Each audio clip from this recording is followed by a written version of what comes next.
Agora eu queria que você abrisse a sua Bíblia comigo em Mateus, capítulo 4. Evangelho segundo Mateus, capítulo 4. Eu vou usar a nova versão internacional, a NVI. E nós vamos ler a partir do primeiro verso.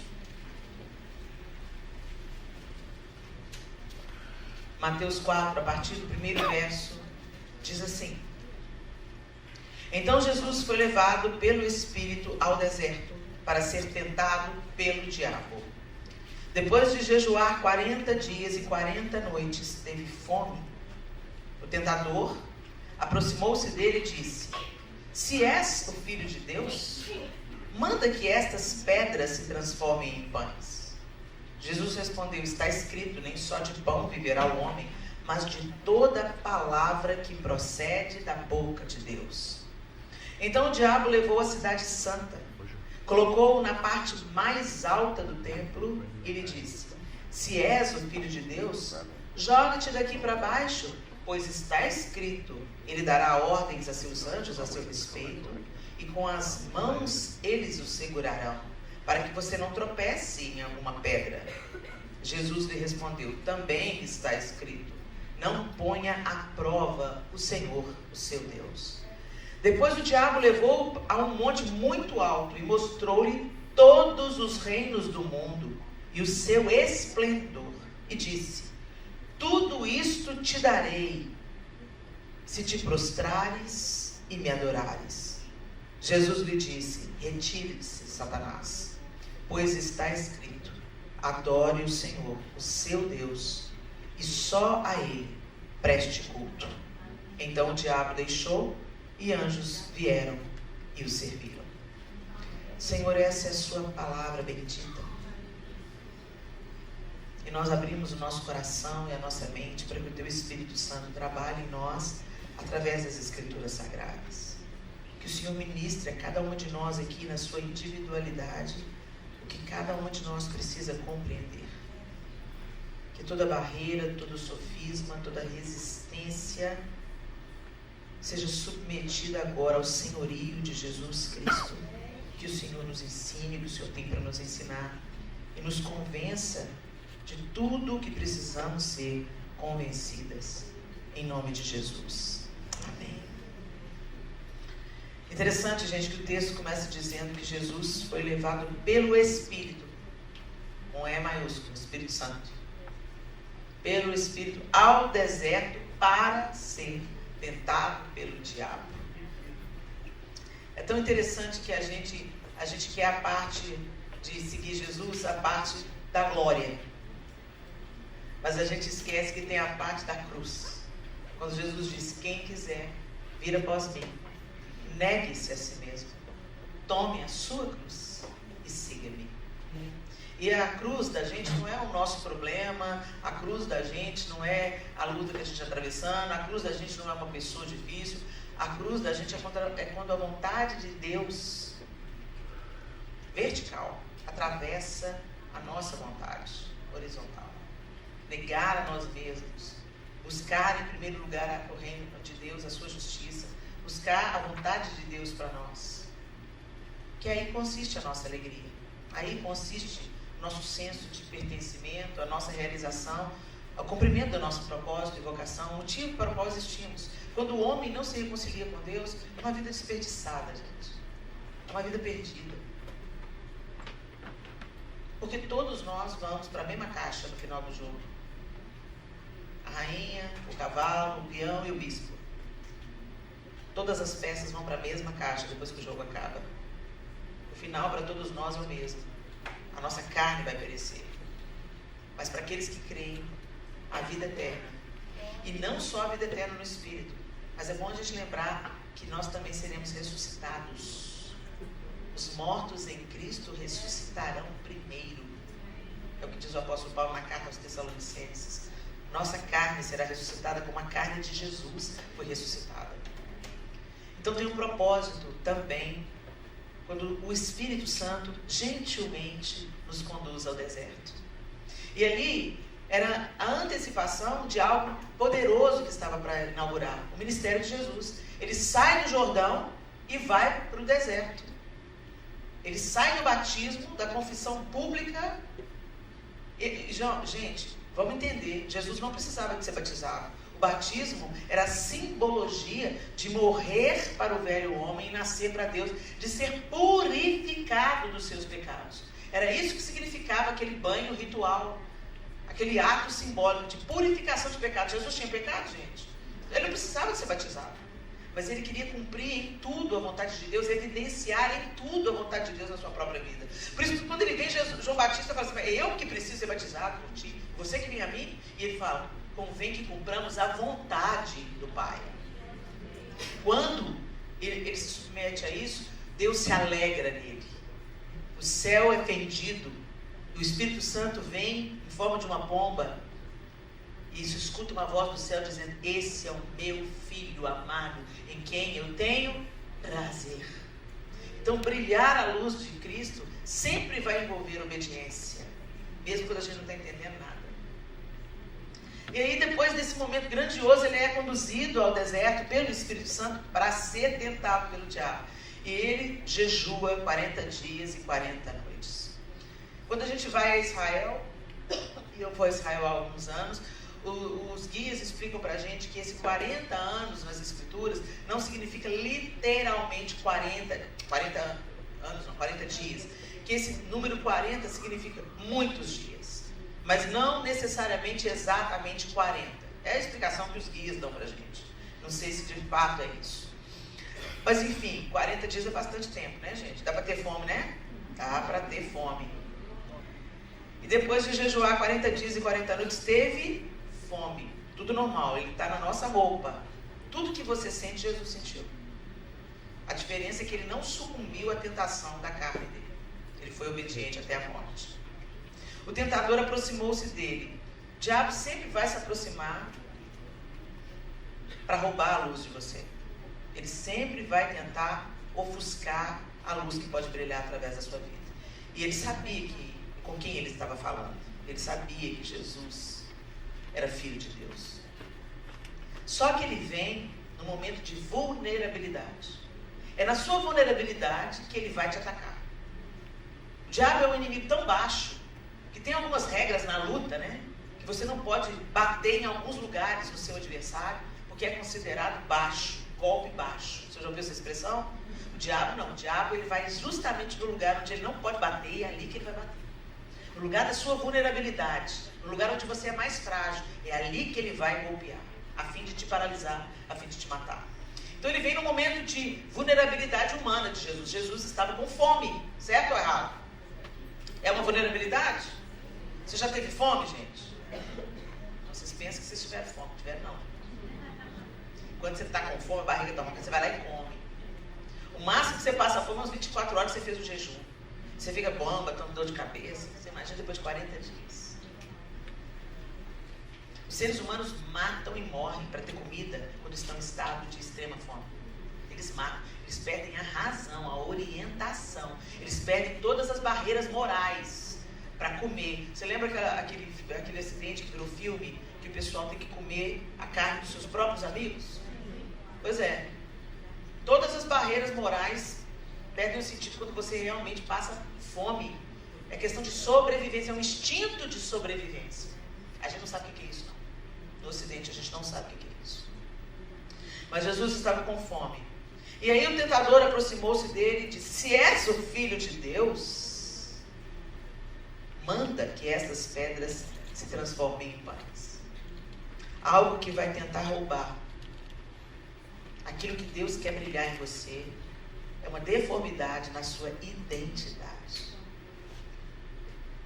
O diabo vai falar com Jesus e ele vai questionar a identidade de Jesus. Se és filho, se você é filho mesmo, me prova. Gente, quando a gente tem uma fraqueza na nossa identidade, a gente sempre está tentando provar alguma coisa para alguém. Quando a sua identidade não está formada na sua filiação em Deus. O primeiro processo que acontece quando a luz de Deus incide sobre nós é curar a nossa identidade. Nós então entendemos que agora não somos mais criaturas. Nós agora pertencemos a Deus. Somos feitas filhas de Deus. Nós temos um pai, nós temos uma identidade, nós temos algo que nos reconecta. A quem pertencemos, a gente não está avulso aí, a gente não está solto aí. Somos feitas filhas de Deus. Lá em Romanos 8, 15 e 17, o texto diz assim: pois vocês não receberam um espírito que os escravize para novamente temerem, mas receberam o espírito que os torna filhos por adoção, por meio do qual clamamos, Abba, Pai. O próprio Espírito testemunha ao nosso espírito que somos filhos de Deus. Se somos filhos, então somos herdeiros, herdeiros de Deus e co-herdeiros com Cristo. Se de fato participamos dos seus sofrimentos, para que também participemos da sua glória. Essa parte aí a gente não quer, não. A gente só quer ser filho de Deus na hora que a gente é coberto de glória. Mas o texto do apóstolo Paulo está dizendo: se de fato participamos dos seus sofrimentos, para que também participemos da sua glória. Para nós também vai ter deserto, para nós também vai ter jejum, para nós também vai ter falta, para nós também vai ter cruz. E foi porque Jesus se submeteu a todo esse processo que Deus o exaltou soberanamente e lhe deu um nome que é sobre todo nome, diante do qual todo joelho vai se dobrar. É o que a Bíblia diz. Mas como é que está a nossa identidade então? Será que nós fomos?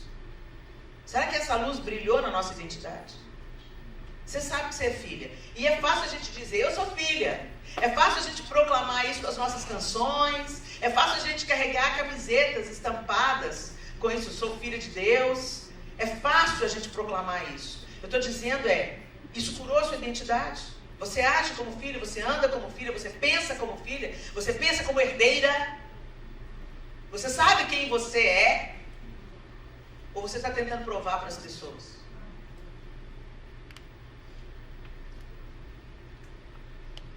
Quando nós temos uma identidade curada em Deus, não interessa o que os outros falam a seu respeito. O que mais interessa é o que Deus pensa a seu respeito. O que a palavra de Deus diz a nosso respeito. Eu sou o que a Bíblia diz que eu sou. Eu tenho o que a Bíblia diz que eu tenho. Eu posso o que a Bíblia diz que eu posso. A nossa identidade muitas vezes está capenga. Você acreditou em todas as mentiras que o diabo te contou através de uma figura de autoridade na sua vida. Através da sua mãe, através do seu pai, através às vezes do seu marido, da sua irmã mais velha, de uma professora proeminente na sua vida, uma pessoa que te impressionou, um líder. O diabo te limita, te engana e você fica vítima de uma ideia distorcida porque você não deixa Deus restaurar a sua identidade. E isso apaga o brilho que Deus quer fazer em você. Então você fica mendigando afeto. Você fica procurando se afirmar através daquilo que você faz. Deixa eu te dizer, o que você faz pode passar. Você pode sofrer um acidente que te impossibilite de fazer o que você faz. Eu estou tendo problema com a minha voz nas 2 últimas semanas. Uma tosse me acometeu e para eu cantar, eu não estou conseguindo cantar plenamente. Fiquei rouca, perdi a voz durante 3 dias. Isso nunca acontece comigo. Eu não sou só a minha voz. Eu não sou só o meu ministério. Eu não sou só aquilo que eu faço para Deus. O que eu faço para Deus pode mudar. O que eu faço na minha profissão pode mudar. O meu estado civil pode mudar. Eu sou casada, muito bem casada e feliz no casamento, mas eu posso me tornar viúva. Deus não permite. Isso que eu estou querendo dizer é que tudo na nossa vida pode mudar. De repente, de um dia para o outro. Então se você baseia a sua identidade naquilo que você faz, no seu estado civil, no dinheiro que você ganha, na casa que você mora, deixa eu te falar, você está construindo sua casa sobre areia, minha linda. Qualquer tempestade derruba a sua casa, acaba com a sua vida. Deus quer que a gente firme a nossa identidade nele, em quem nós somos, quem ele diz que nós somos. E nós somos filhas, isso não muda, esse status não muda. Ainda que eu morra, eu sou filha de Deus. Eu serei ressuscitada porque eu sou filha de Deus. Eu vou vou morar eternamente com o Senhor e serei governada por Ele porque eu sou filha. É tudo sobre isso.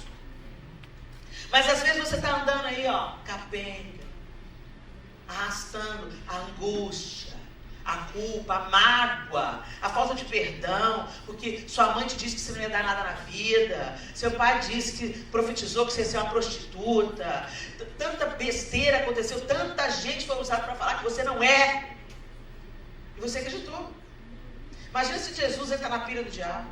Se és filho de Deus, faz um pãozinho aí, quero ver, me prova. Jesus não sabia tanto quem ele era. Tem que te provar nada, querido.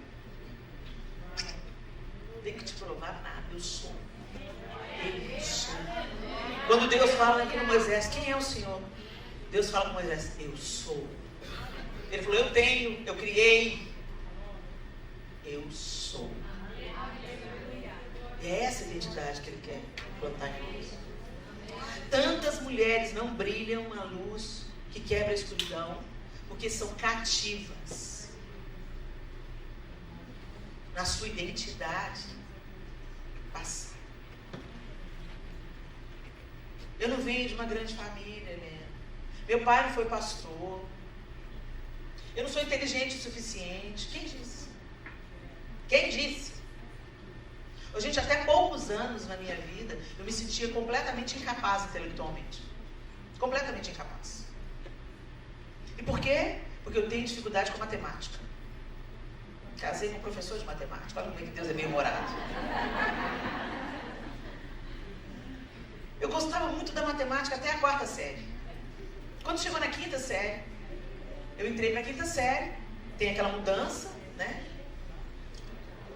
E aí, em casa, minha mãe trabalhava o dia todo, tinha que trabalhar para a gente comer, né, para ajudar o meu pai. Minha mãe nunca trabalhou fora para fazer carreira, ela trabalhou fora porque realmente precisava do dinheiro dela para sustentar a nossa casa junto com meu pai.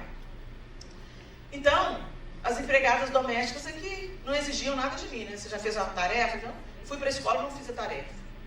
Aí a professora me deu uma notificação de que eu não fiz exercício. E quem ganhava notificação naquela época tinha que ficar na escola depois da escola para limpar a escola. Escola municipal, né, gente? Não tinha funcionário suficiente. O castigo era limpar a escola. Não me arrancou pedaço não, muito pelo contrário. Só que quando eu saí para ir embora para casa, eu fiz a tarefa que a pessoa que estava administrando os meninos que levaram aviso, né, depois da aula. Quando eu terminei a tarefa, eu saí da escola, o ônibus especial que me levava para casa, eu já tinha ido embora. Eu não conhecia o caminho, tinha 11 anos de idade. Eu fui fazendo todo o caminho, percurso do ônibus. Então, demorei muito, mas cheguei em casa no sol de meio-dia. E eu não estava acostumada a andar longas distâncias. Gente, eu andei muito para chegar em casa. Demorei mais de 1 hora para chegar na minha casa, faminta, suando. Peguei birra da professora. Aí essa professora estava grávida e saiu de férias. Entrou outra no lugar dela. Quando a outra entrou na sala, eu achei ela maravilhosa, alta, linda, com guarda-copo branquinho. Ela era elegante, andava de salto, só andava de vestido. Depois, com uns anos, ela passou a usar calça. Mas ela andava só de vestido, com aquele guarda-copo acompanhando o vestido, na altura do vestido. Uma lindeza. E eu ficava, nossa, tipo assim, aquelas coisas, modelo de menina, né? Ah, eu quero ser assim. Quando eu crescer, eu quero ser assim, né? E tal. Só que eu já estava estragada com a matemática. Tinha birra da matemática. Comecei a tirar notas muito baixas. E essa professora, ela fazia o quê? Ela selecionava as provas para entregar, para devolver os resultados, em ordem de resultados. Então, os piores alunos recebiam a prova primeiro e os melhores alunos recebiam as provas por último. Eu estava ali entre 1, 2 e 3.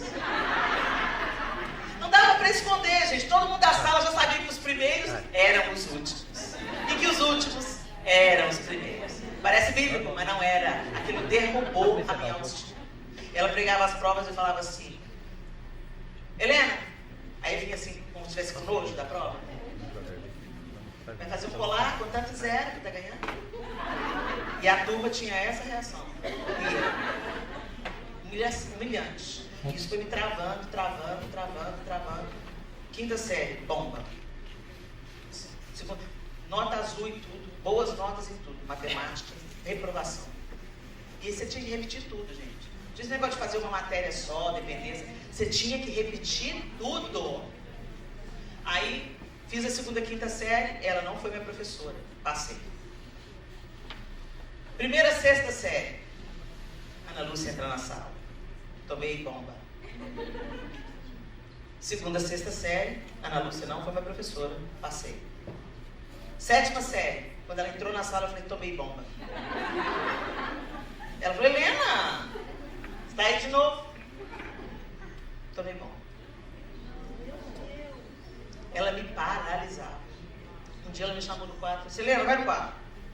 Eu fui tremendo. Aí eu fui fazer um exercício de matemática que começava com Z igual, abre chave. Me chama aí, João. Hã? Conjuntos numéricos. Fui fazer o conjunto numérico. Aí o Z igual, abri a chave. Quando eu abri a chave, ela... O que é, Helena? Nós vamos te voltar para o maternal? E toda a sala começou a rir. E eu não entendi o que tinha acontecido, o que eu tinha feito de errado. Eu mal tinha começado a fazer o exercício. Eu escrevi o Z espelhado. Até hoje eu tenho dificuldade com o Z. Tenho que pensar 2 vezes antes de fazer o Z. Não sou dislexa, mas tenho dificuldade com o Z. Gente, aquilo... Eu amaldiçoava. O dia que ela entrava na sala, eu não acredito. Essa mulher é minha professora de novo. Toda admiração virou medo. Virou tristeza, virou angústia, virou pânico. Me paralisou. Tomei bomba na 7ª série. Aí ela não foi mais minha professora. Fui até o 3º ano. Quando eu cheguei no 3º ano do ensino médio, meu professor também não era bom, não. Aí, um dia eu estava apontando a lapiseira, ele virou para mim e falou assim, tá apontando por quê? Não vai conseguir fazer essa prova. Matemática. 3º ano do 2º grau, tomei recuperação. Passei tudo, tomei recuperação em matemática. E eu falei, eu não vou passar, eu não vou passar, eu não vou passar, eu vou tomar bomba no último ano. Aí o João já namorava comigo, me deu aula particular. E ele explicava a matéria pra mim, e ele disse, agora faz a questão. Ele não fazia questão. Eu não sei, eu não sei, eu não sei. E ele, você sabe, você acertou, tá certo. Eu choro. O sofisma estava tão fortalecido na minha identidade, na minha cabeça, eu não sou inteligente, eu não sou capaz, eu vou fracassar. Passei na recuperação. E a partir dali, eu comecei a ter dificuldade de encontrar uma vocação. Durante anos e anos, eu sonhava que eu estava voltando para a escola, porque alguma coisa não estava completa. Faltou alguma coisa. Gente, esse era um sonho recorrente. Eu acordava assustada, eu já madura, com o filho na escola, com todo mundo de ensino médio, e o povo ridicularizando que eu já era casada e na sala de aula, na carteira de uniforme. Era um sonho recorrente. Por quê? Porque eu acreditei na boca do diabo. Na palavra do diabo colocado na boca de uma pessoa que eu admirava e respeitava. Mesmo que seja uma pessoa de autoridade na sua vida, uma pessoa importante para você, ela não é Deus na sua vida. Não é ela que diz que pensamentos que tem a seu respeito. O Senhor diz, eu é que sei que pensamentos que tenho sobre vós, pensamentos de paz e não de mal, para te dar uma esperança e um futuro. Então, não sei o que aconteceu na sua vida não, mas em nome de Jesus, não entre na cantilena de Satanás. Você não tem que provar nada para ninguém. Você tem que saber quem você é em Deus e qual o plano que Ele tem para a sua vida. Durante muitos anos isso me aprisionou. Sempre quando tinha uma conversa sobre matemática, eu saía de perto. Deus me deu um professor de matemática como marido. Filho super capaz em matemática. Eu tenho um filho que é professor de matemática. A matemática sustentou a minha casa durante muito tempo. E Deus estava me dando sinais. Eu estou te curando. Eu estou te curando. O nome da professora que me marcou era Ana Lúcia. O nome do meu marido é João Lúcio. Deus é detalhista, cara. Deus está me inclinando e falando, eu é que sei que pensamento tem sobre você, Helena. Você não é incapaz. Não é o fato de você ter sido bloqueada na matemática que isso te torna incapaz. Minha querida, o que te bloqueou? O que está te bloqueando? Eu não posso, eu não sou capaz, eu não sou inteligente, eu sou burra, eu não falo bem. Ok, você não tem que ter todos os dons, não. Mas mas algum propósito você tem. E Deus já te deu o que você precisa no cumprimento do propósito dele. Para de olhar para o dom da outra, para de olhar para a mão da outra, para de olhar para aquilo que a outra está fazendo. Seja uma bênção você. Com aquilo que Deus já deu na sua mão. Aquilo que as pessoas reconhecem que você faz bem. Quando eu terminou o terceiro ano, eu fiz um teste vocacional. O teste vocacional deu oratória.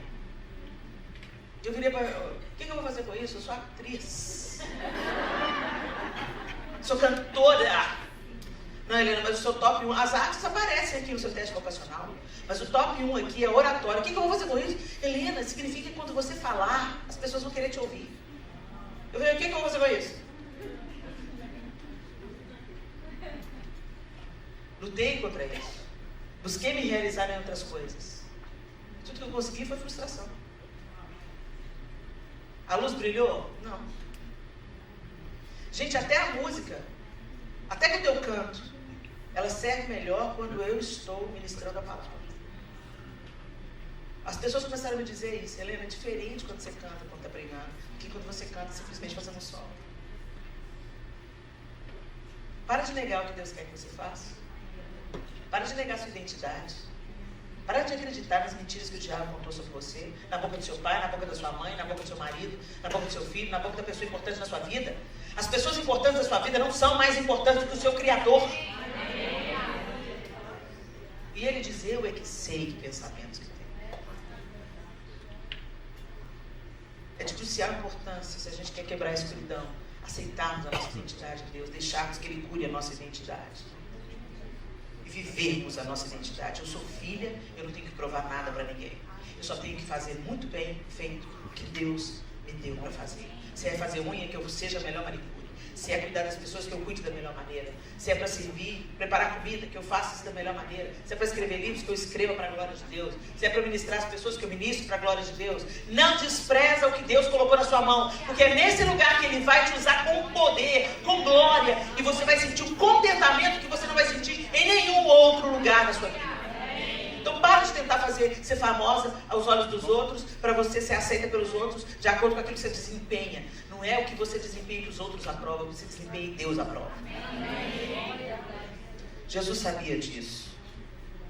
E Ele diz, nem só de pão viverá o homem, mas de toda palavra que procede da boca de Deus. Você não vive apenas do que... Você não vive do que os outros te dizem. A palavra que procede da boca de Deus sobre o seu respeito. Você não tem que provar nada para ninguém. Então o diabo levou a cidade santa, colocou-o na parte mais alta do templo e lhe disse, se és o filho de Deus, joga-te daqui para baixo, pois está escrito. Aí ele veio com a escritura.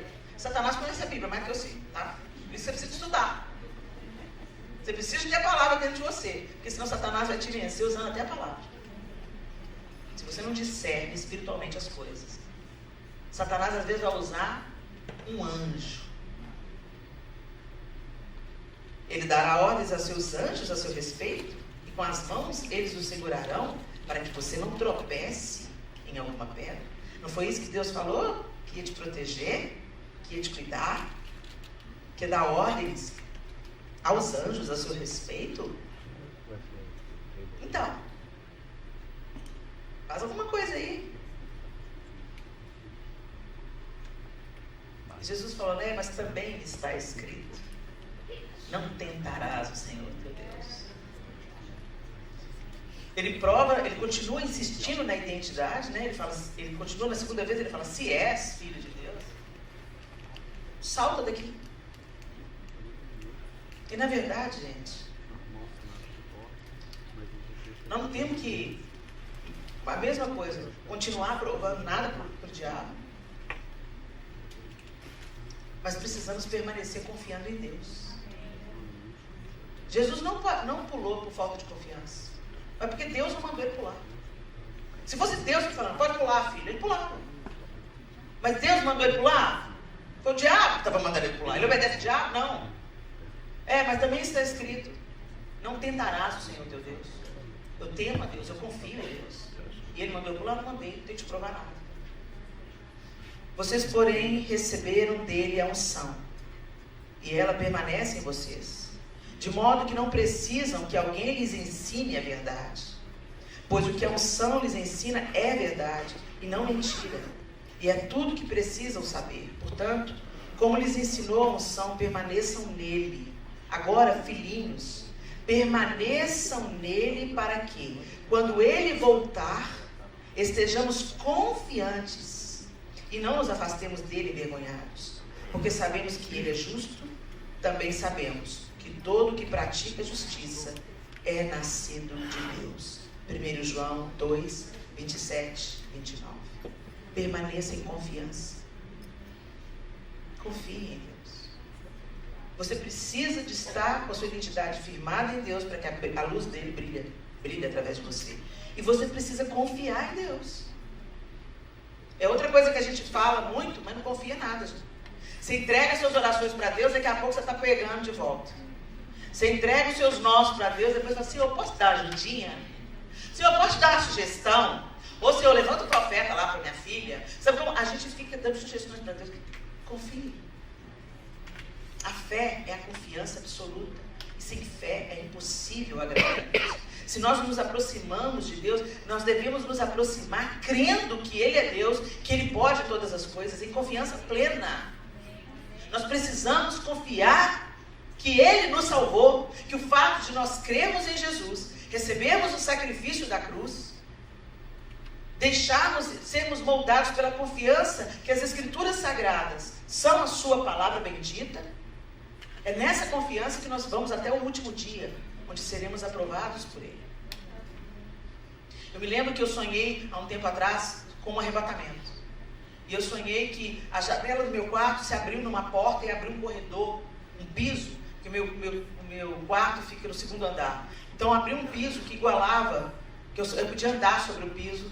E aí eu vi o céu, e quando a janela do quarto abriu, eu levantei da minha cama, saí pela janela que se transformou numa porta, entrei pelo aquele corredor, e quando eu olhei, eu ouvi um tanto de barulho, sons de celebração, de empolgação, e eu comecei a perceber que tinha um tanto de gente subindo.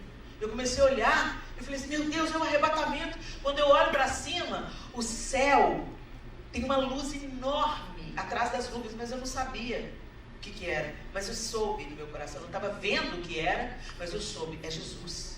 Jesus está voltando, Jesus está voltando, e a igreja está subindo, e eu fiquei olhando para ele, mas todo mundo estava subindo e eu não.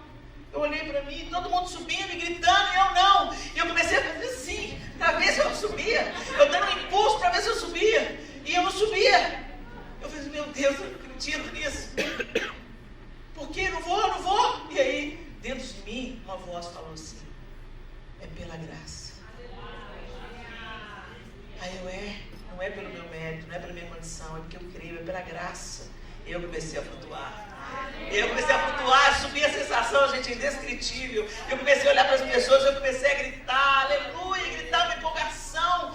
E eu olhei para trás, vi mais abaixo, assim, meu pai também subindo. Eu, pai, é Jesus, pai, é Jesus. E quando eu olhei para o céu, eu ia passar da nuvem. Quando eu ia passar da nuvem, eu vi o amado da minha alma, eu acordei.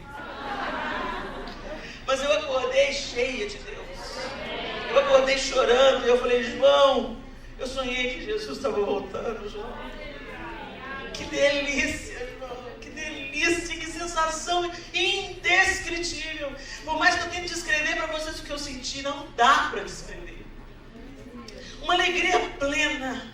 A satisfação de ver acontecendo o que eu sempre esperei. Que delícia. Eu não me preocupei com mais nada. No sonho eu não estava preocupado com quem estava ficando, com quem estava indo. Eu ia ver o amado da minha alma. Que delícia. A gente tem que caminhar em confiança. Confiança que vai chegar esse grande dia. Confiança em que as lágrimas, todas as lágrimas, vão ser enxutas dos nossos olhos. Confiança de que a vida que a gente está vivendo aqui agora é só o aperfeiçoamento para aquele que está para se manifestar. Confiança de que Deus é fiel para cumprir a sua palavra.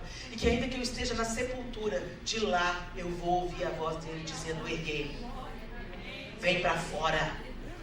Ainda que minha matéria tenha se tornado pó, foi do pó que ele criou o homem. E do pó serei criada novamente.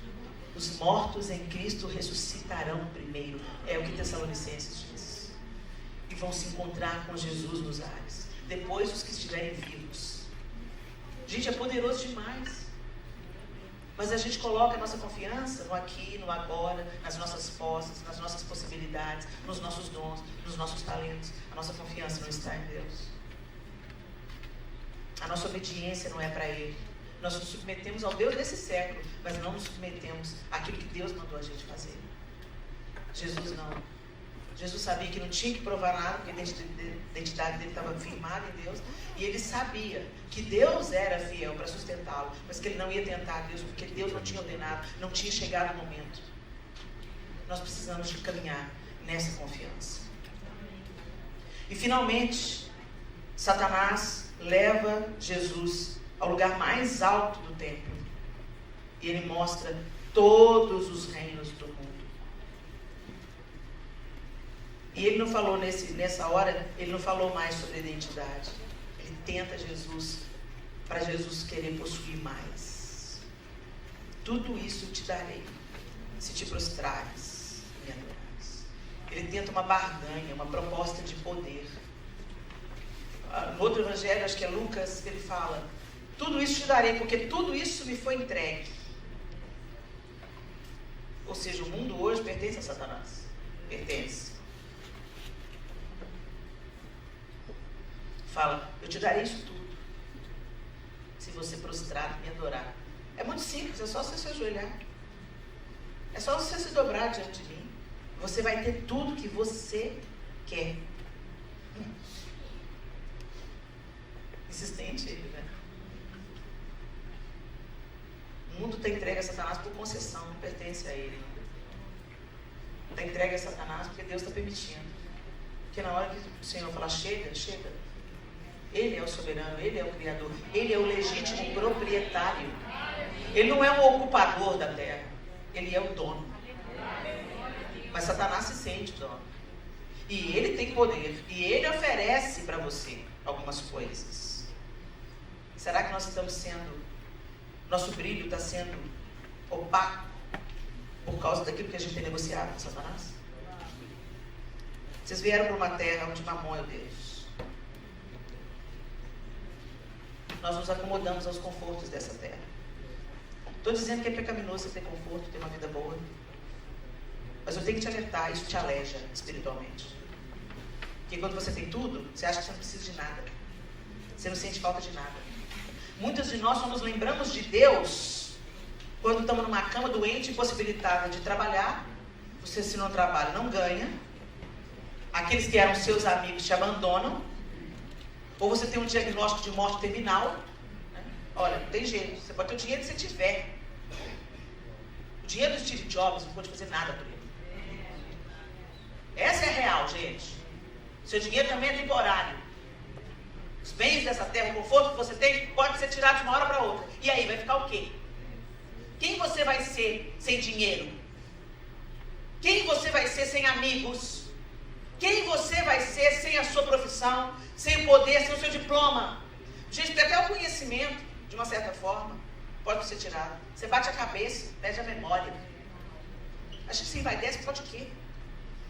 A gente é dono de quê? Mas Satanás continua financiando projetos de poder.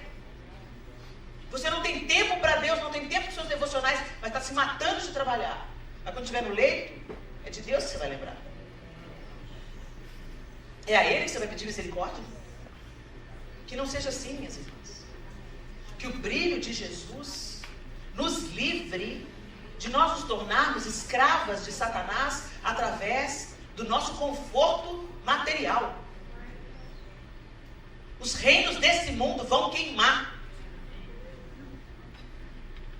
As nações serão abaladas. E você vai estar como nesse dia, se você estiver viva? Você vai estar junto com os desesperados, querendo fazer bunkers, estocar comida? Ou você vai estar se alegrando no Senhor porque a profecia está se cumprindo e você sabe de que lado você está? Você sabe a quem você pertence. Você sabe em quem você tem crido.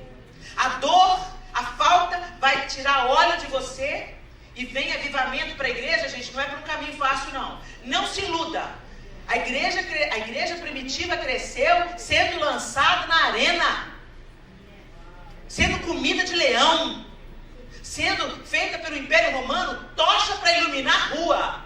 Punha fogo no corpo do cristão para ele iluminar a rua.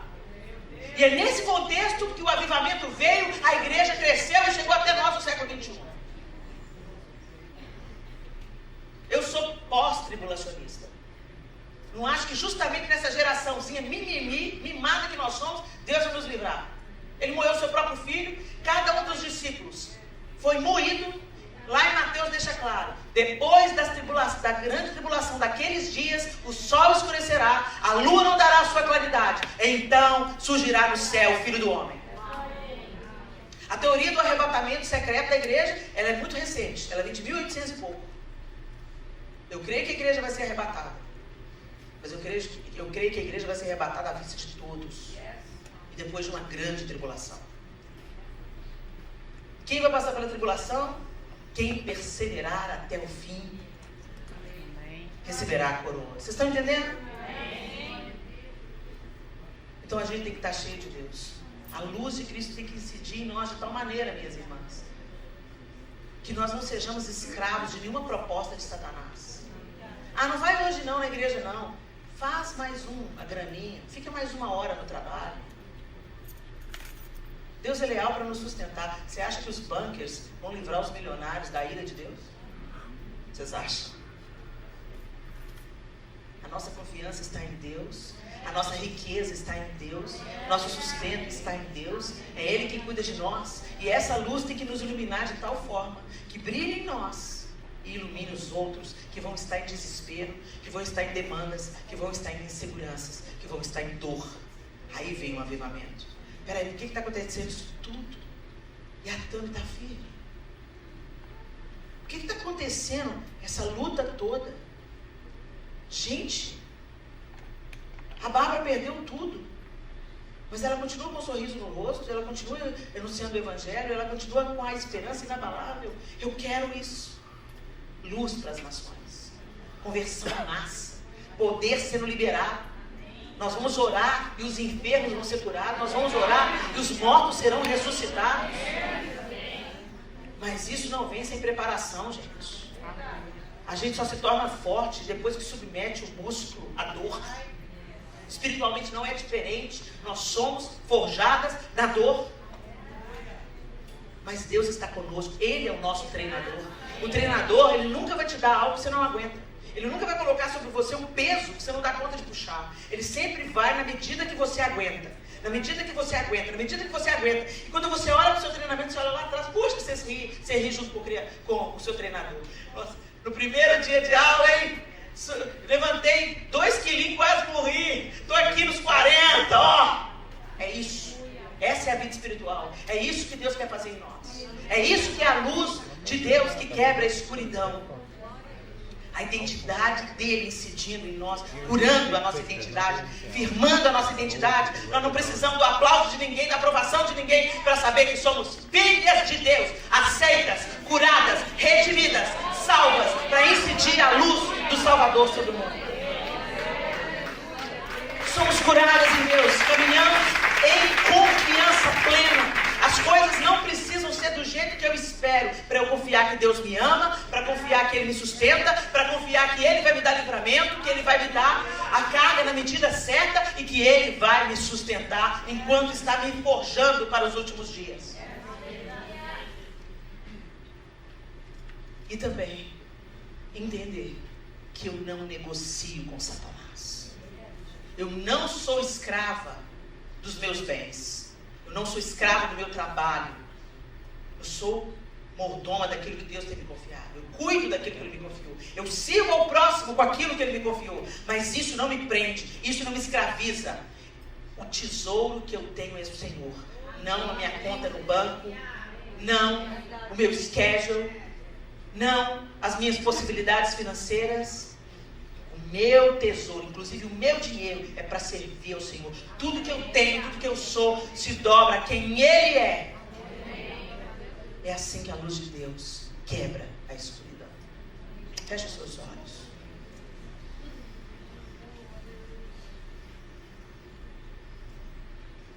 Você é filha. Filha de Deus. co-herdeira com Cristo. Não viva aquém disso.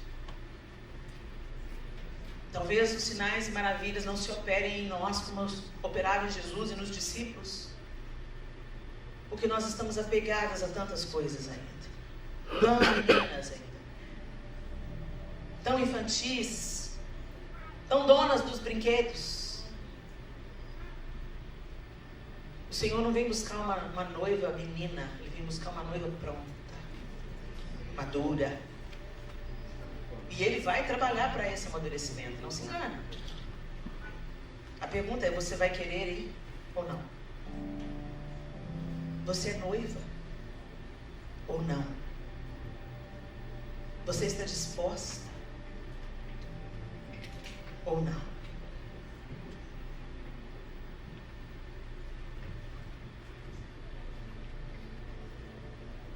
Assim, façam morrer tudo que pertence à natureza terrena de vocês.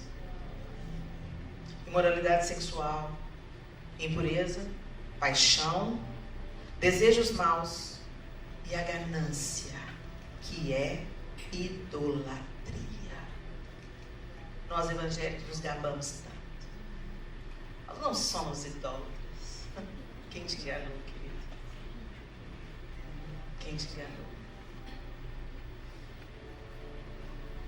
Adoramos as coisas. Adoramos possuir. Nos devotamos a isso. Gastamos horas nisso. Talento, tempo. Investimos para ter. A ganância é idolatria. O que tem que ocupar os nossos desejos, as nossas aspirações, é mais dele. Mais dele. Mais de ti, Jesus. A pessoa de Jesus nos preenche. E se você não se enche dele, você vai ficar vazia. E se você ficar vazia, o diabo vem te propondo outras coisas para te encher. Uma roupinha nova, uma bolsa mais cara. Você merece mais. Trabalhe um pouco mais. Não, gastar tempo com seus filhos? Não, eles crescem, depois nem lembram de você. Invista aí em você. Seu casamento? Seu marido não é seu pai, não.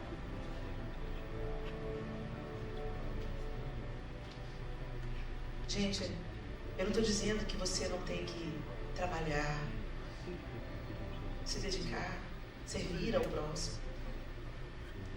Mas isso é consequência de uma vida aos pés do Senhor. E é mais leve. É a esteira rolante.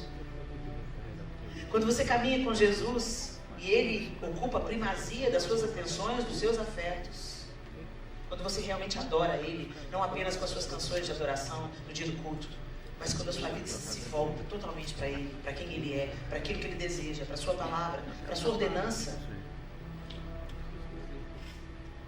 é como se você caminhasse sobre uma esteira rolante. Você percorre a mesma distância, com menos tempo e menos esforço. A unção é isso. A unção te leva. Caminhar com Jesus é isso. Não é pesado, é leve. Se está pesado, minha linda, é hora de você pensar: o que eu peguei que não era para pegar? O que eu estou fazendo que não era para fazer? Quem eu não perdoei que era para perdoar? Porque o fardo de Jesus é leve. E Ele diz: vinde a mim, você que está cansado, sobrecarregado, vinde a mim, a minha pessoa. Eu vou pegar o seu fardo e toma sobre você o meu, porque o meu é leve, ele não vai te pesar. E Ele não para por aí, Ele fala assim: aprendei de mim, Senta aqui comigo, fica comigo. Aprenda comigo a ser mansa e humilde de coração. O humilde de coração, a gente desiste da ganância. Tantas das coisas que a gente corre atrás é para provar para o outro, mostrar para o outro que você venceu na vida. Orgulho. É para dar para os seus filhos o que você não teve. Inclusive o que você não teve fez de você quem você é. Por isso nós estamos gerando uma geração fraca. Uma geração sem resistência, sem resiliência. O menino corta os pulsos porque perdeu a namorada. E eles são fracos por nossa causa. Os músculos emocionais não foram trabalhados. Você poupa o seu filhinho de todo o sofrimento. Mas foi o sofrimento que fez você ser forte. Foi o sofrimento que fez você se levantar e começar de novo. Foi o sofrimento que te aperfeiçoou. Por que a gente está matando os nossos filhos, aleijando os nossos filhos, poupando os nossos filhos da frustração? Nós temos que orar pelos nossos filhos. Cuidar dos nossos filhos, sim, jamais negligenciá-los. Mas aprender a dizer não, a dar limite. Quando a frustração chegar, tentar mostrar para ele como que a gente pode aprender com isso, meu filho. Mamãe também passou por isso, meu filho. Fica firme aí, você vai conseguir vencer. O que nós estamos fazendo, meninas? Com a vida que Deus nos deu para viver. Não negocie com Satanás. Não sacrifique os seus filhos no altar de Mamon. Não sacrifique a si mesma no altar de Mamon. Desfrute das bênçãos que Deus tem para você. Mas não se torne refém delas. Tem uma canção que diz: me dê somente o que de imediato eu possa abandonar. Forte, né? Será que você pode abandonar hoje tudo que você tem para a glória de Deus? Talvez não. Mas o Senhor quer que a gente cresça nisso. Ele quer ir soltando as ataduras para que a gente não apenas caminhe na presença dele, mas a gente corra. Que a gente não seja manipulado por status, por poder, por dinheiro, por nada. Sejamos livres de fato. Jesus não tinha onde recostar a cabeça. Não tinha nenhuma túnica e uma capa. Não tinha bem nenhum. Ao mesmo tempo, ele é o mais rico de todos. Salomão não pediu riqueza, sabedoria. E Deus acrescentou riqueza. Deus tem bênçãos para nós? Tem. Ele é um pai amoroso, rico, dadivoso. Mas isso não pode nos prender. O que temos é para servir. Em bens, em recursos, em dons, em talentos, em tempo. O que temos está à disposição do Rei. É para a glória do Rei. É para abençoar pessoas. É para tocar a vida de pessoas. Que a gente viva essa liberdade, que a luz que vier da nossa vida, através dessa liberdade, de uma identidade curada, de uma confiança plena, e do fim de toda idolatria, toda cobiça, toda ganância. O nome do Senhor seja glorificado, a luz brilhe.